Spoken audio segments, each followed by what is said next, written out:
Stephen A. Smith accuses politician of covering up for Joe Biden. Stephen A. Smith spoke extensively about politics on the latest edition of his show. But when he interviewed one nationally prominent politician, things got a bit testy on the subject of former U.S. President Joe Biden.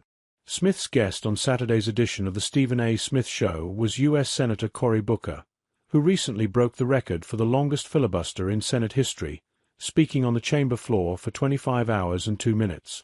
But amid discussing his feat of stamina, Smith decided to bring up the old topic of the former president's apparent decline in 2024 prior to his dropping out of the presidential race against Donald Trump. Smith accused Booker and the Democratic Party of hiding Biden from the American people right up until he dropped out of the race. "You brought up Joe Biden," Smith said, "and the legislation he obviously signed off on. I ask this question, what about people who look at the Democrat Party and say, you know this man was debilitated, and you have the Republicans leaning on the fact that you hid that from the American people, and they think that plays a role in the things that are being held against you right now, as a party?" To that you say what Booker dismissed the question, stating that he didn't think it was an issue before talking about a recent call he had with the former president.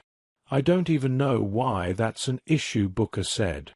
"Joe Biden called me today. He got very argumentative, not argumentative with me, but very fired up when he was talking to me. I don't know, man. I never saw it. This man would literally call me up to discuss policy. I've met no president like him." Amid the controversy over President Trump's tariffs and the financial impact they're having on the economy, Smith had stated that he blames the Democratic Party for Trump's actions for not being stronger in the last election.